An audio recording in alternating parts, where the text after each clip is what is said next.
Welcome back to K&L Farms. I'm Ken. I hope this video finds you well. In the shop today is it's an 017 Subaru that my daughter drives the tires off of this, and she can't get any AC to run. Well, she gets a partial, but we're going to try and fill this up in just a minute. And since it's been around 95 probably today, pretty warm, and so this evening I'm just trying to charge it up a little bit or check it, and I'll video some of the probable causes that that I have seen, and how I rectify this a little bit, or I try to, because I'm trying to keep it out of a shop, mechanic shop, because mechanic shops have gotten so expensive. I've got a charge unit here just in case. This is a Sub-Zero.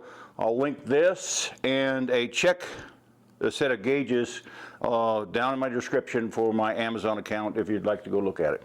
So just a minute, I'll get started on that. The first thing that I normally do is start the vehicle. It took me a while to find the keys for my my daughter's vehicle. So let's go in the cab and I'll show you how to start the car, set up the AC unit, and then come out, and we're trying to check the compressor. There's a compressor on it, AC compressor. There's a clutch, and in my experience, the clutch is usually the culprit, and it won't engage. What it is the car's an idle. Car calls for the AC compressor to be on. The clutch engages and starts spinning the AC compressor on this one through a serpentine belt, which I'll illustrate in a minute. But sometimes your AC compressor is run off a different belt. So normally what I've seen is I've seen the clutch on the AC compressor is bad, or the belt is bad. Now I can visually see right now that both of those are intact, but once I get the car running, you'll be able to see that. I'll come up and show it. I have a pointer here somewhere. I'll actually point to those two items in just a minute. Okay, I'm in the car. Started up. AC on. And fan turned all the way up, and then hit the restart button and the AC button. I'm pretty sure that AC is currently, yes it is, that AC is currently on. So now we're going to go out to the engine and look at that AC compressor button. Fan all the way on, AC on, restart on.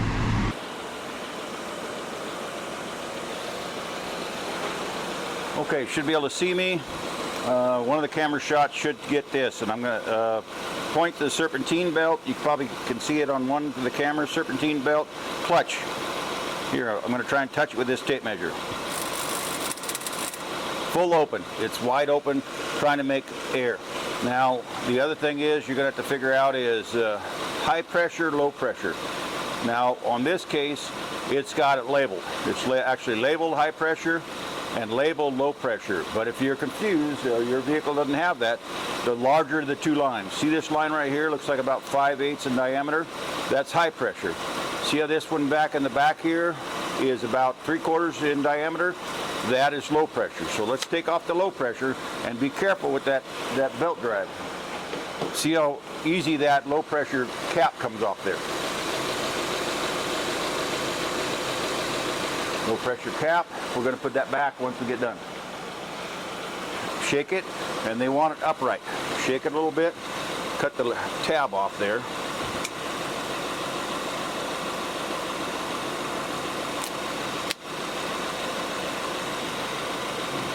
Now everything down there is turning. Fans are turning. Serpentine belt's turning. Alternator's turning. Everything's turning. Shake it a little more.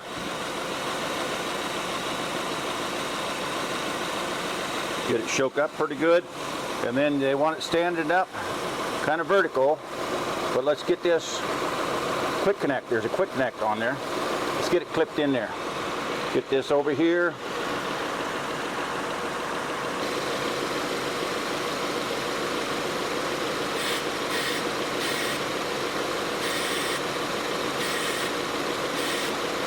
It was a little bit down towards the low area, when I got started. I don't know if you can see that on the camera or not. I'm hoping you can. Now it's about 3/4 of the way up. Shake it a little more.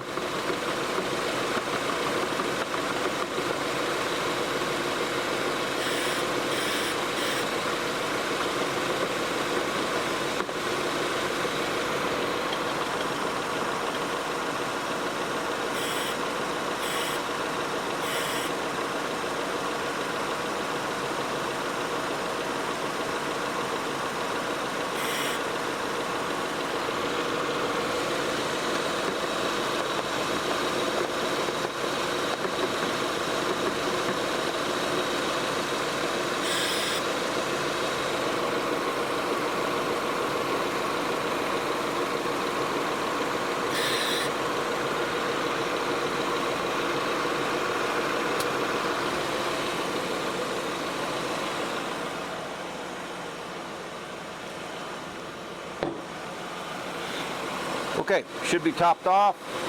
Put the cap back on it, on this quick connect, on the low pressure side.